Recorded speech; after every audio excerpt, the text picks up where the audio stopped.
Shalom, saudara-saudari yang terkasih di dalam nama Tuhan Yesus. Di hari yang berbahagia ini, marilah kita belajar firman Tuhan dengan judul Obat yang Mengubah Karakter. Hari ini kita akan belajar bagaimana firman Tuhan akan mengubah karakter anak-anak Tuhan. Saudara-saudaraku yang terkasih di dalam nama Tuhan Yesus, mungkin kita pernah mendengar cerita tentang pembangunan tembok Cina di abad ketiga. Bangsa Cina membangun tembok Cina dengan panjang hampir 22.000 km, tingginya 5 meter sampai 15 meter. Apa tujuan bangsa Cina membangun tembok Cina? Jawabannya, karena mereka menginginkan kedamaian, keamanan dari serangan musuh-musuh mereka, suku barbar. Namun, saudara-saudaraku yang terkasih di dalam nama Tuhan Yesus, setelah 10 tahun pembangunan tembok Cina, orang membuat penelitian, apakah suku barbar, musuh mereka yang mau menyerang bangsa Cina, tidak bisa masuk ke negeri Cina? Jawabannya tidak. Suku barbar tetap bisa masuk walaupun tembok Cina sudah dibangun. Pertanyaannya, bagaimana mereka bisa masuk? Jawabannya, mereka masuk melalui pintu gerbang, tempat di mana lalu lintas keluar masuk orang-orang. Bagaimana caranya mereka memasuki pintu gerbang sehingga mereka boleh masuk ke negeri Cina? Jawabannya, di pintu gerbang itu banyak para penjaga, banyak para tentara yang dibuat oleh kekaisaran Cina untuk menjaga pintu gerbang agar suku barbar tidak masuk. Namun mereka boleh masuk dengan cara menyogok, membayar pakai uang, mengganti dengan para wanita kepada para penjaga itu, dan mereka membiarkan para perampok, orang suku barbar, memasuki negeri Cina. Secara kepribadian, semua para penjaga diteliti adalah orang yang sehat secara mental, secara fisik. Mereka ahli bela diri. Namun secara karakter, mereka orang yang tidak bisa dipercaya karena bisa disogok dengan uang. Saudara-saudaraku yang terkasih di dalam nama Tuhan Yesus, pada hari ini obat untuk mengubah karakter akan diterangkan sebagai pelajaran bagi kita agar karakter kita boleh mendukung kepribadian kita sebagai anak-anak Tuhan seturut dengan firman Tuhan. Karakter adalah kunci yang sangat penting agar kita boleh menjalani kehidupan ini seturut dengan kehendak Tuhan yang boleh kita tampilkan di kehidupan sehari-hari kita. Karakter adalah sifat asli yang orang boleh lihat di tempat yang terang. Bagaimana kita boleh menunjukkan kualitas hidup kita. Nah, hari ini kita akan belajar tentang firman Tuhan yang dapat mengubah karakter daripada kita anak-anak Tuhan. Dan bagaimana firman Tuhan itu selain mengubah karakter kita, juga boleh menuntun kita untuk serupa kembali seperti gambar dan rupa Allah yang telah hilang di Taman Eden. Saat ini Alkitab yang dapat mengubah karakter adalah kisah kasih Allah yang maha besar kepada manusia yang maha besar dosanya, dituangkan di dalam kebenaran firman Tuhan yang saya pegang ini adalah sebagai jalan keselamatan bagi setiap manusia.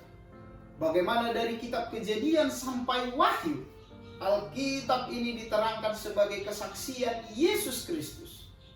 Alkitab ini diterangkan sebagai terang bagi kita agar kita mengenal siapa itu Yesus Kristus. Yesus yang dapat memberikan keselamatan. Dan oleh kehidupan Yesus, kita tahu bagaimana karakter yang sesungguhnya sebagai anak-anak Tuhan. Kitab Perjanjian Lama diterangkan Yesus sebagai Mesias. Kitab Perjanjian Baru digenapi, Yesus datang menunjukkan karakter yang sesungguhnya dari umat-umat Tuhan. Jadi saat ini marilah kita bersiap untuk belajar bagaimana kita boleh mengubah karakter kita, mengetahui apa yang kurang dari hidup kita, bagaimana kita memperbaiki kelakuan kita, dan bagaimana kita dididik di dalam kebenaran, yaitu di dalam Kristus. Saat ini marilah kita buka firman Tuhan dari kitab 2 Timotius 3 ayat 15 dan ayat 16. Ayat 15.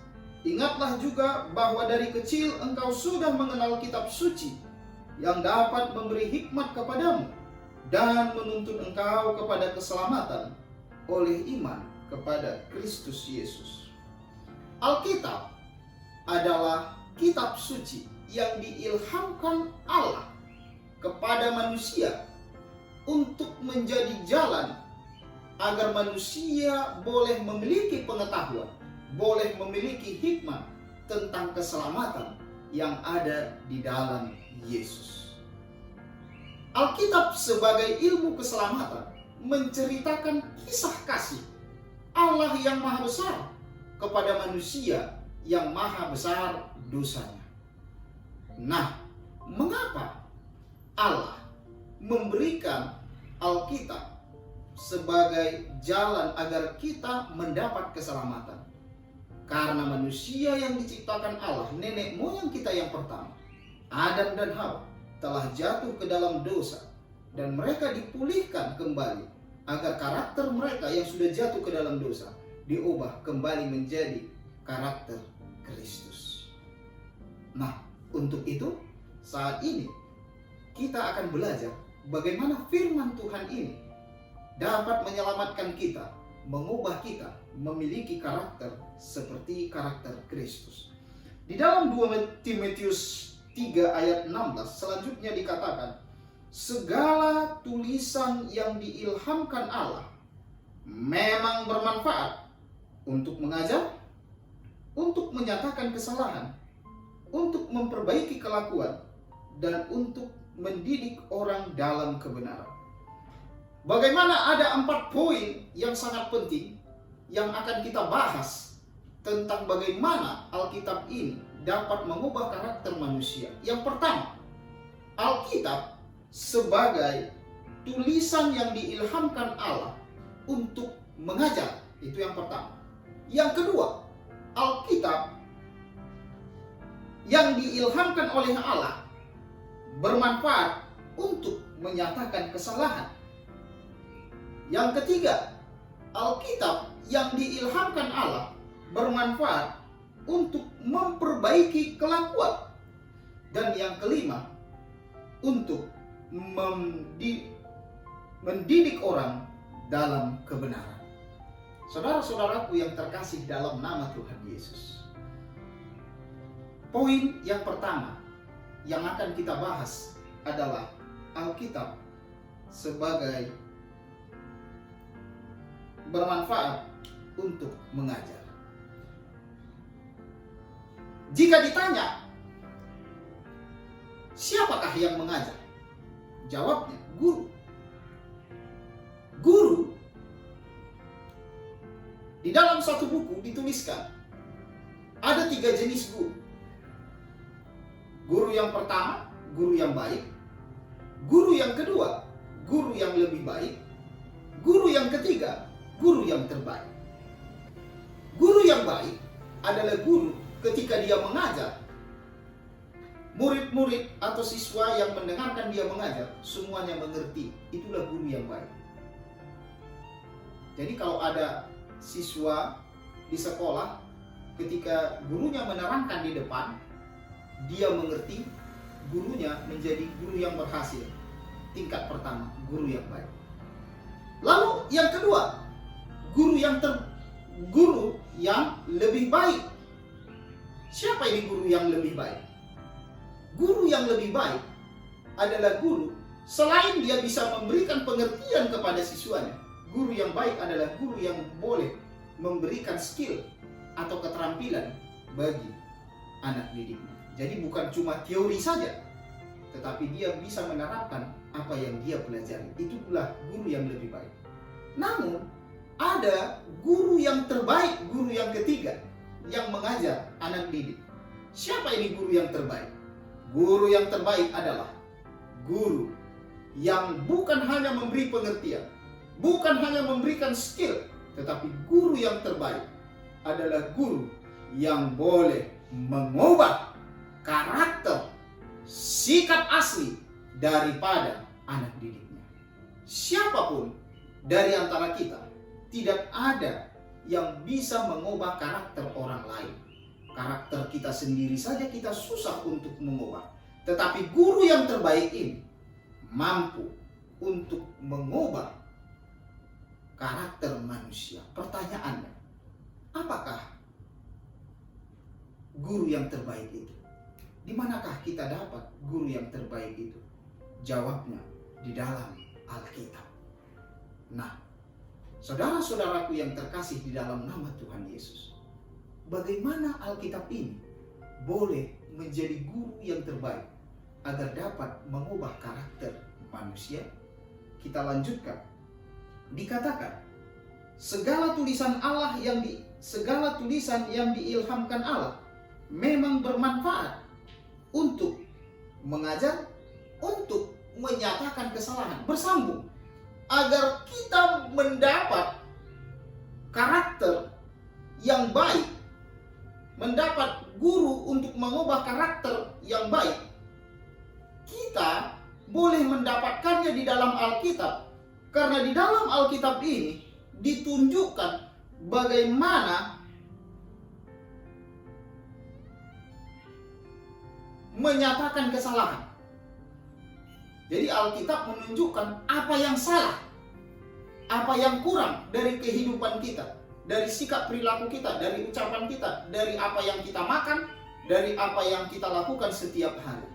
Apa yang kau makan, apa yang kau minum, apa saja yang kau lakukan, kata firman Tuhan, lakukanlah untuk memuliakan nama Tuhan. Jadi dinyatakan bagaimana cara memuliakan nama Tuhan melalui kehidupan kita, melalui karakter kita, dinyatakan di dalam Alkitab ini. Sama seperti cermin. Cermin akan menunjukkan bagaimana kondisi sesungguhnya daripada tubuh kita. Dia tidak pernah bohong. Demikian juga Alkitab akan menyatakan apa yang kurang dari kehidupan kita, dan dia tidak akan pernah bohong. Itulah kenapa dikatakan Alkitab ini sebagai guru yang terbaik yang dapat mengubah karakter kita.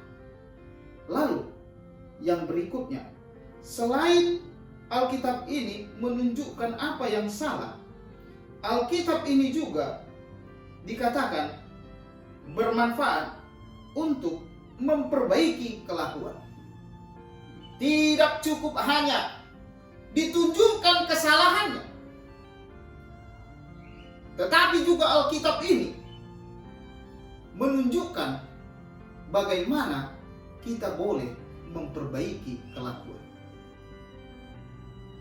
Saudara-saudaraku yang terkasih di dalam nama Tuhan Yesus, ada satu cerita ketika seorang muda datang ke pedalaman Afrika. Dia disambut oleh kepala suku dengan baik, dengan ramah. Dan ketika dia disambut dengan baik, dengan ramah, dia diajak tinggal bersama-sama dengan mereka. Orang muda ini suatu pagi melihat orang tua sebagai kepala suku berkeliling bersama dengan anggota-anggotanya membaca buku. Dia perhatikan apa buku yang dibaca oleh kepala suku ini. Dia lihat, oh rupanya Alkitab. Dia tanya, Pak kepala suku, apa yang kau baca? Ini adalah Alkitab. Dari mana kamu dapat? Dari misioneri. Lalu dia katakan, aduh Pak kepala suku, di tempat kami, kata orang muda ini, Alkitab ini sudah tidak berlaku lagi. Hanya orang bodoh saja yang membaca Alkitab ini. Lalu Pak kepala suku pun terdiam. Dan dia berkata kepada orang muda itu, "Orang muda, syukurlah kami telah membaca Alkitab ini. Karena seandainya sebelum kami membaca Alkitab ini, kami mungkin sudah memakan engkau di hari yang lalu." Terkejutlah si orang muda ini. Bagaimana Alkitab dapat mengubahkan kepala suku yang kanibal menjadi kepala suku yang tahu bersikap bahwa manusia bukan untuk dimakan, tetapi untuk dikasihi. Inilah betapa hebatnya Alkitab ini dapat mengubah karakter manusia. Lalu yang berikutnya, yang keempat, dikatakan Alkitab kita ini, tulisan yang diilhamkan Allah, bermanfaat untuk mendidik orang dalam kebenaran. Untuk mendidik orang dalam kebenaran. Pertanyaannya, siapakah kebenaran? Apakah orang semuanya boleh mendapat kebenaran? Saudara-saudaraku yang terkasih dalam nama Tuhan Yesus, Yesus bersaksi, "Akulah jalan, kebenaran, dan hidup. Tidak ada seorang pun yang boleh datang kepada Bapa kalau tidak melalui Aku." Alkitab, dia bukan hanya mengubah karakter manusia, tapi karakter itu dirubah untuk seturut dengan Kristus. Karena kebenaran itu adalah Kristus. Karena sebenar-benarnya kita sebagai manusia, kalau kita tidak tinggal di dalam Kristus, sia-sialah kita. Firman Tuhan berkata, kebenaran manusia itu seperti kain kotor. Hanya kasih karunia Kristuslah yang dapat menyelamatkan. Bagaimana Alkitab tadi telah diterangkan sebagai guru yang terbaik untuk mengubah karakter kita. Karena Alkitab mampu menunjukkan apa yang salah yang sesungguhnya dari kehidupan kita. Bagaimana Alkitab boleh memperbaiki kelakuan kita, terlebih menuntun kita kepada kebenaran, yaitu Yesus Kristus. Tujuannya cuma satu, agar kita boleh mendapat keselamatan. Saudara-saudaraku yang terkasih di dalam nama Tuhan Yesus, bagaimana Allah begitu peduli kepada kita untuk mendapat keselamatan. Begitulah Alkitab ini begitu juga pedulinya kepada kita jika kita mau diubahkan oleh Alkitab. Apakah kita peduli kepada diri kita, kepada sesama kita, untuk boleh mendapat keselamatan, untuk boleh mengubah karakter mereka? Kepedulian itulah yang membawa kita boleh lebih setia untuk belajar dari firman Tuhan. Alkitab di mana kita boleh diubah untuk memperbaiki kelakuan. Bagaimana seseorang boleh memperbaiki kelakuannya sendiri? Jangankan dia, orang lain juga tidak bisa mengubah kelakuan kita. Namun Alkitab dapat mengubah kelakuan kita. Banyak contoh-contoh di dalam Alkitab. Seseorang diubahkan oleh firman Tuhan. Contoh seseorang di dalam Alkitab yang dituntun kepada kebenaran, yang dituntun kepada Yesus Kristus, yaitu Rasul Paulus. Paulus adalah seorang yang memiliki kebenaran menurut agama yang dia pahami pada saat itu. Dan Paulus tahu bahwa kebenaran yang dia miliki itu dia pergunakan adalah menjadi suatu kebaikan yang membawa dia benar di mata Tuhan. Sehingga ia rela membunuh orang-orang Kristen. Ia rela menindas umat-umat Tuhan. Dan ia juga tidak peduli, yang pasti agama saya adalah yang paling benar. Agama orang lain tidak benar. Sehingga dia tidak bisa mengasihi orang-orang di sekitarnya. Tetapi ketika dia bertemu dengan Yesus, dia dituntun kepada Yesus, karakternya yang berubah. Yang awalnya dia ingin membunuh semua orang Kristen, sekarang dia menjadi pengikut Yesus yang setia, yang juga siap untuk berkorban bagi Yesus. Mengapa? Karena karakternya diubahkan oleh kebenaran Kristus. Itulah sebabnya dikatakan Alkitab ini dapat menuntun orang kepada kebenaran. Semua kita masing-masing memiliki ego, memiliki apa yang kita pegang sebagai kebenaran diri kita sendiri. Tetapi ketika kita mau belajar dari Alkitab, kita boleh dirubah memiliki kebenaran seperti kebenaran Kristus. Itulah sebabnya kita dituntun kepada kebenaran, yaitu Yesus. Jadi, bagaimana karakter Kristus boleh terbentuk di dalam hidup kita ketika kita mau dituntun kepada Kristus. Alkitab sebagai kisah kasih Allah yang maha besar. Diilhamkan Allah kepada kita agar kita beroleh keselamatan. Alkitab berasal dari dua kata, al dan kitab. Al artinya banyak, kitab artinya buku. Jadi Alkitab banyak buku. Kenapa? Alkitab terdiri dari 66 buku. Dan Alkitab ini diberikan kepada kita melalui perantaran para nabinya agar kita beroleh pengetahuan bagaimana mendapat keselamatan, mengubah karakter kita kembali seperti karakter Kristus.